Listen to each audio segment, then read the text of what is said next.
Hi, my name is Christian Hollis. I'm originally from Fredericia in Denmark, and I came to the US in 2013 and did my bachelor's at Harvard from 2013 to 2017, and I studied physics and math. So I chose to study abroad and go to the US primarily because when I was graduating high school in Denmark, I wasn't quite sure what I wanted to do and what I wanted to study. And so one of the things you can do in the US at an American college is that you can kind of get a feel for a lot of different topics and subjects before you really choose what you want to major in, as they call it in the US. And so for me, that gave me a lot more kind of time to figure out what I really wanted to do in a college setting rather than just trying to figure that out in high school. And so I think that's one of the big advantages for me is that I really wanted to sort of discover different topics and fields before I chose my major, so to speak. And that's not something that we really have in Denmark, because usually you apply for a certain thing that you want to do or thing you want to study. So if you want to study math or psychology or literature, whatever you really want to study, you have to apply for that during your undergrads or your bachelor. And so that's kind of something that it's very different how they do it in the US, and offers a lot more flexibility. So during my 4 years in undergrad, I've had sort of an amazing experience at Harvard University. There are a lot of things I think that I can imagine are different, but a primary part is that you live where you study as well. So you live at the university where you're studying.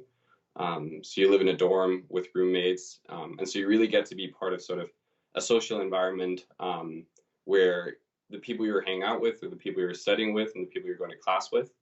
And so in that way, it's a much more sort of, for me at least, holistic experience than what you might be able to get at a Danish university or how things are traditionally done in Europe.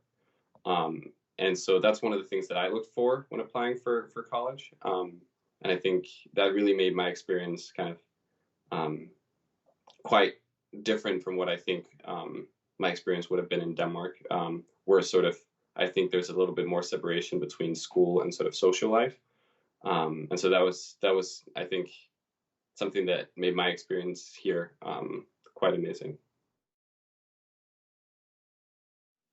So I think my tip for a Danish student applying to go abroad and study at university in a different country would be, especially for the US, but also I think for the UK, that the application process is usually a lot longer and quite a bit more complicated than what it is in Denmark. So in Denmark, we have sort of two different ways that you can apply to university. One is kvote 1 and another is kvote 2. And so for a lot of American and UK colleges at least, or well, I've gone to an American college, their applications look a lot more similar to our kvote 2 applications, but even more complex and quite confusing at times. So I think my best tip would be to really take that seriously and take the time to really figure out all the details. And so this could take even up to a year to do. You have to do certain tests, both English proficiency tests, but also just what's called the SAT for the US and their equivalent tests in the UK. And there are essays you have to write.